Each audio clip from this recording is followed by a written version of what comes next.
The year is 1774. Tensions are high between Great Britain and its 13 American colonies. The British Parliament passed a series of laws. These laws were meant to punish the colonists for their defiance, especially the Boston Tea Party. The colonists called these laws the Intolerable Acts. They felt these laws were unfair and violated their rights. In response, colonial leaders decided to meet. They wanted to discuss how to deal with the growing crisis with Great Britain.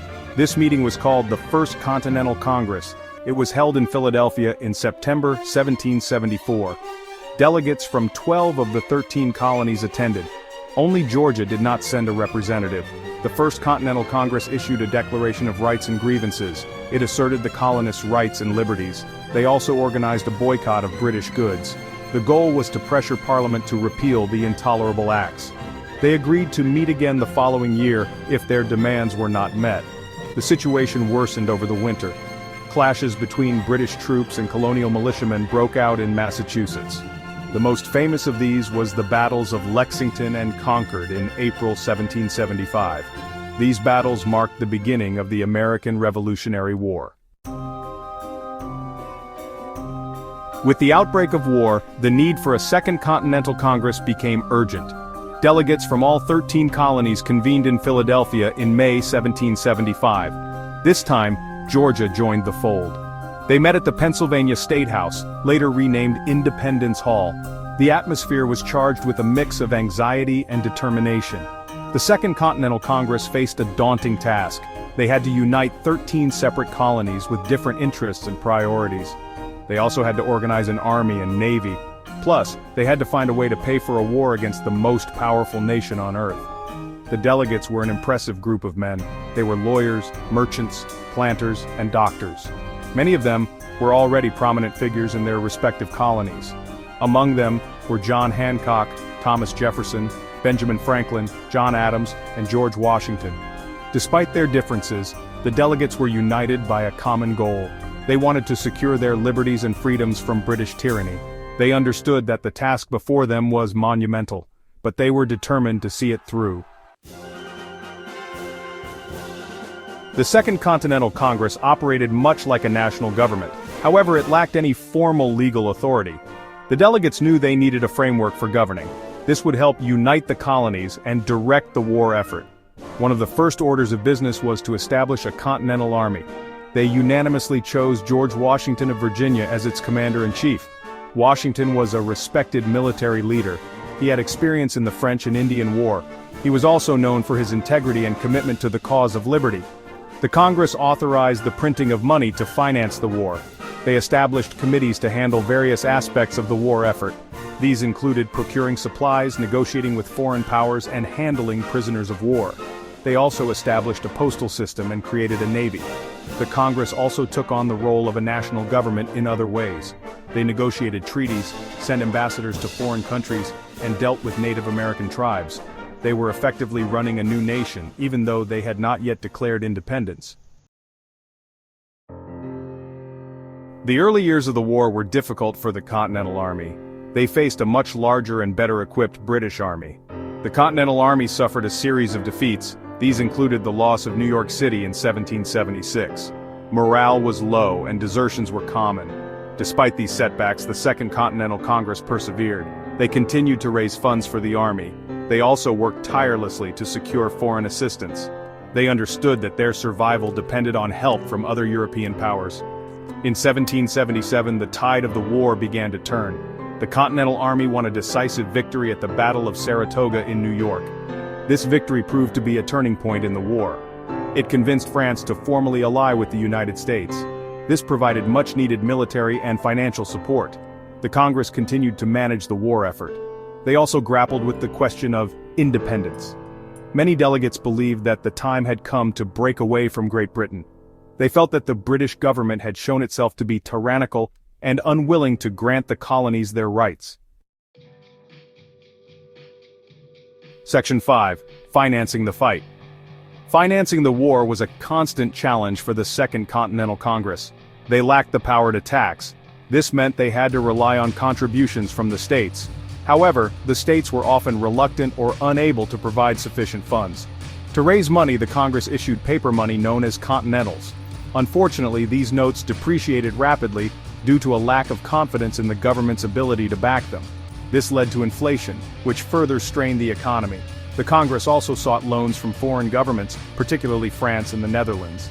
These loans proved crucial in sustaining the war effort. They allowed the Congress to purchase weapons, supplies, and ships. However, they also left the new nation with a significant debt burden. Despite these financial difficulties, the Congress managed to keep the army supplied and in the field. Their ability to finance the war, albeit precariously, was a testament to their resourcefulness and determination. Section 6. The world turned upside down. By the summer of 1776, momentum for independence had grown within the Second Continental Congress. The delegates realized that there was no turning back. The king had rejected their pleas for reconciliation. The war had escalated, and the colonies were already acting as an independent nation. In June 1776, Richard Henry Lee of Virginia introduced a resolution declaring that these united colonies are, and of right ought to be, free and independent states.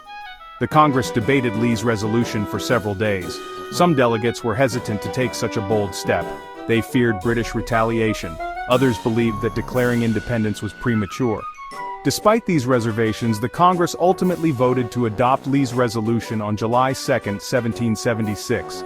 This was a momentous decision. It marked the birth of a new nation founded on the principles of liberty and self-government. Section 7. A new nation's foundation. After declaring independence, the Congress turned its attention to creating a new government for the newly independent United States of America. They knew that they needed a system of government that would be strong enough to unite the 13 states. But they also wanted to avoid the tyranny they had just fought a war to escape.